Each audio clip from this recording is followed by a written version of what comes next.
Ngiyababingelela abathandekayo abazalwa negameni elihle umfowethu Jesu Kristu. Hallelujah. Lokhulumayo uMama Sithole wase Green Grass Soshangove branch. Ngiyayibingelela ibandla lonke lase GPC under leadership yethu Chief Bishop Zulu. Egameni umfowethu Jesu Kristu. Hallelujah. Ngizoya ezwini bathandekayo, ngibonga the favor of God that is upon my life. Ngibonga lesikhathi esikiso manje esabantwana bakaJehova, abantwana baNkulunkulu esiphiwe sona. Ngithi ngelihle igazi nangegama la Jesu Kristu mfowethu waseNazaretha ngiyabonga. I thank you. Angithathi kancane ukubizwa la ekhaya, angithathi kancane futhi noku acknowledgewa ukuthi ngibe khona ngihlanganyele nani intsha namhlanje. Incwadi ke isihloko enginikezwe sona namhlanje ngokuba Filipi 4:13.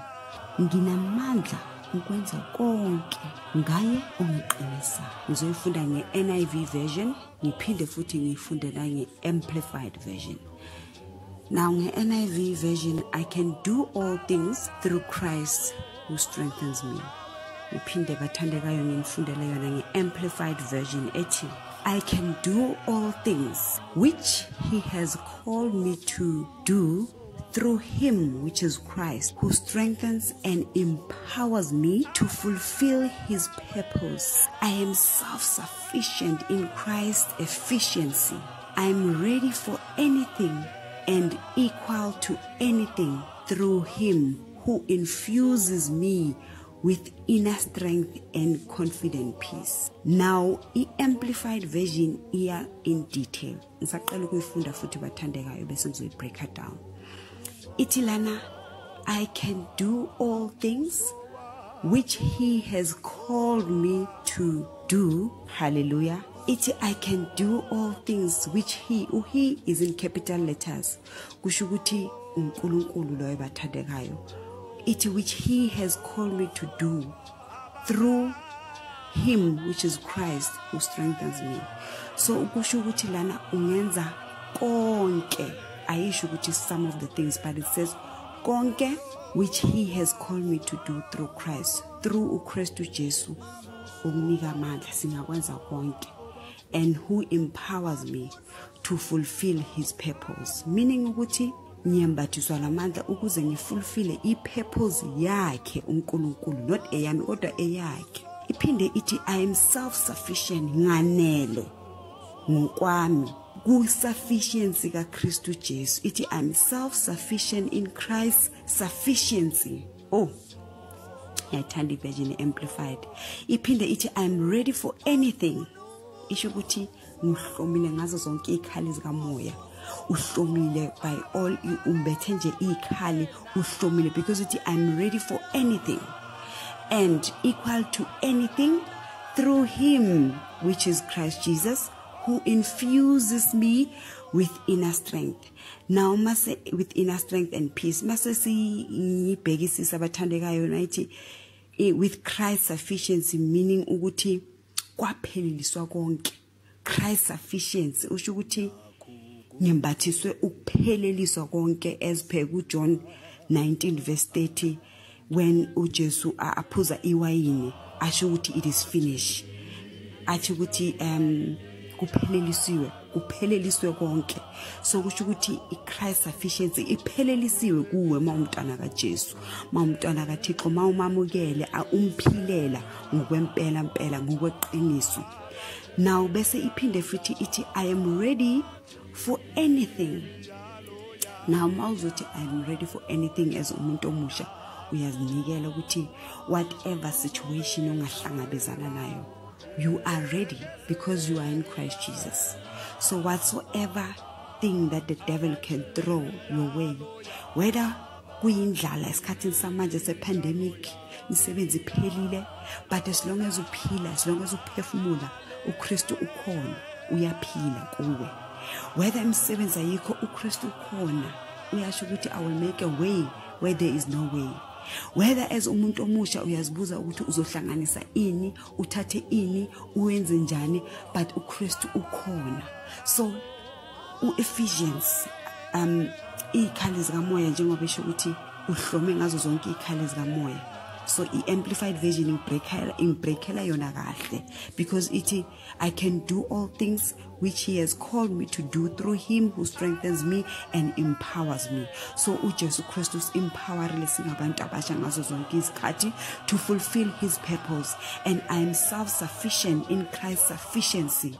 That is why ngithi I am ready for anything, whatever enzakala empilweni zethu uhlala ready, because and you are equal to anything through Christ who infuses me with inner strength. Now mangibheke the wording infuses me with inner strength and confidence, peace. Mangicheka the synonyms lawo infuser, it means to soak, to water, or to infuse. Let's say for an example, maybe itaya lemoto lili flat fanele uyigcwalisa ngomoya. You go to a garage and then they infuse the wheel tire. So nalana is really through Christ who infuses me.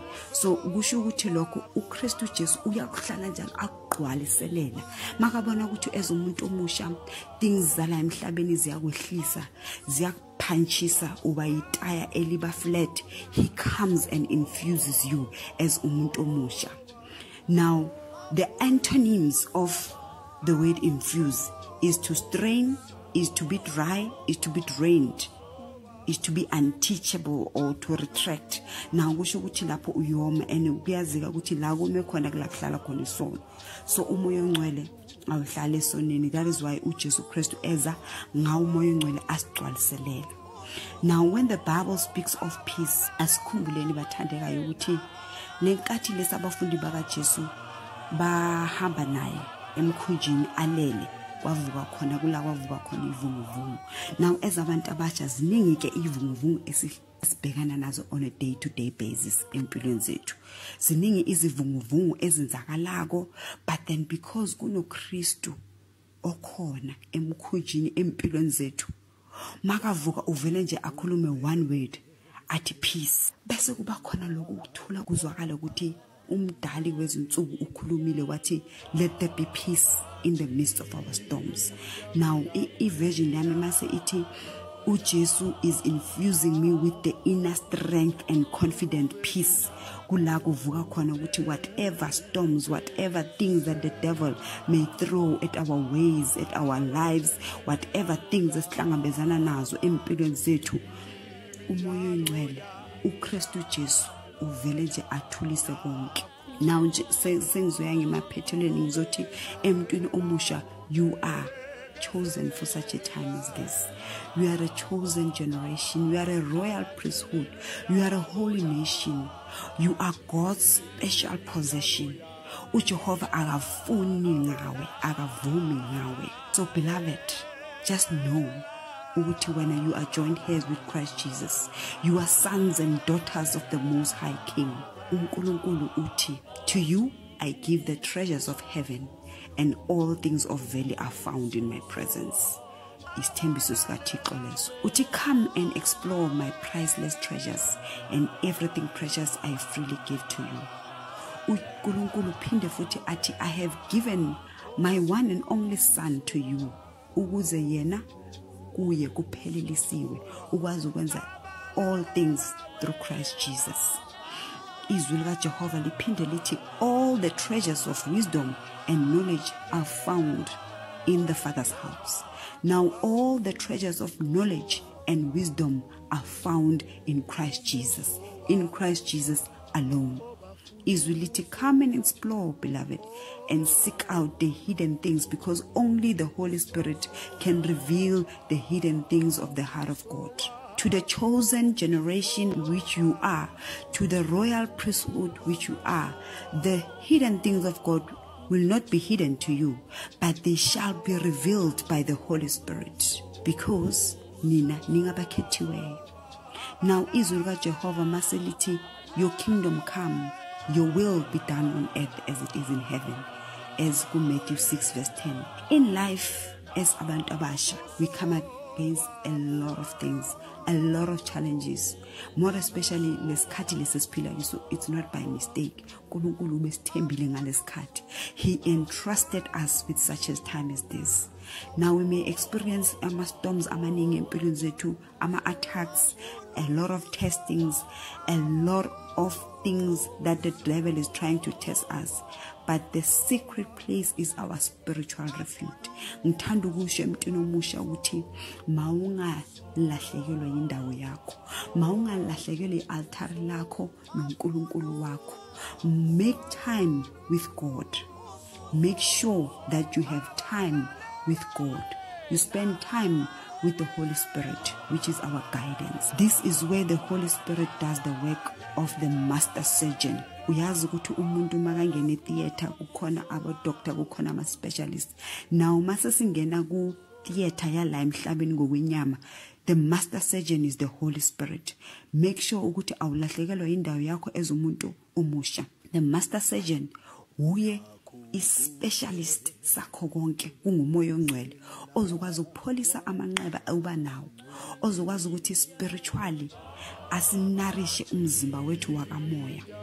Now this is the place where we learn to rest in the Holy Ghost, to rest upon Jesus, to rest upon the Holy Spirit with confidence of hope that He's able to take care of everything in our lives and to love us like no one else, because He's all in one.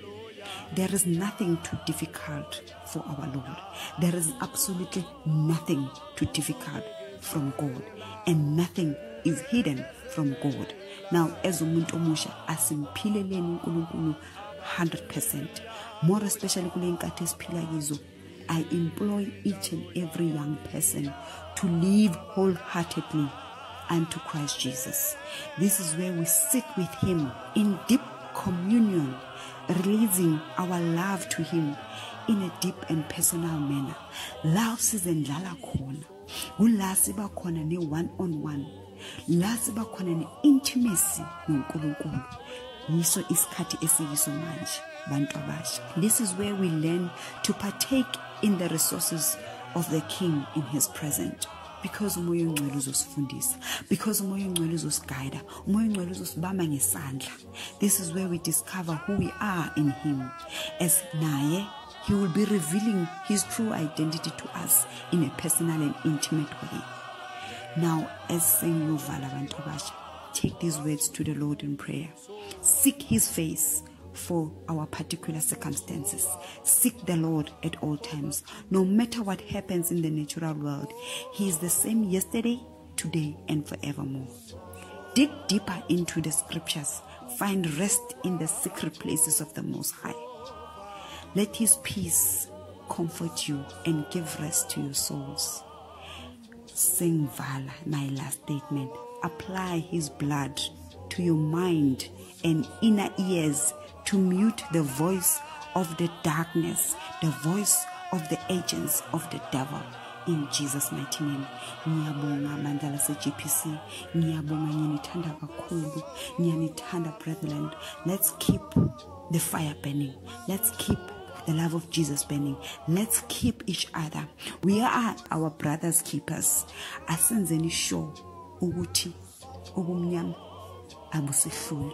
Kodwa njengoba izwi lisho encwadini kaMathewu ukuthi thina we are the salt of the earth. Let's continue to season the earth as abantwana bakaNkulunkulu. uJehova usithembile ngalesikhathi esikizo. uJehova usithembile and uyazi ukuthi singaphezulu kwabanqobi. We are more than conquerors through Christ Jesus. For greater is He that is in us than the one that is in the world. I always say to the young people, know your purpose in life. Know your purpose ukuthi umphilela ngaliphi uKristu Jesu. Each and every day there is something enhle ephumayo kuwe. God knows. That is why you are still here. That is why you are not dead, because amathuna are rich ngengqobo yasezulwini, because abantu abafulfillanga their purposes while basaphila. Make sure mntana sekhaya ukuthi awufi nengcebo yasezulwini. Make sure ukuthi isiphiwo sakho uyasisebenzisa. Make sure ukuthi uyamdanisa omubi. Make sure ukuthi izulu liyathokoza ngawe ngaso sonke isikhathi. Ngiyanithanda kakhulu bathandekayo. Ngibonga isikhathi engiphiwe sona. I thank you so much. In the mighty name of Jesus Christ of Nazareth, I pray that you are all covered. I speak Amahubo 91 kini nonke bandla lase GPC in Jesus mighty name. Hallelujah. Amen.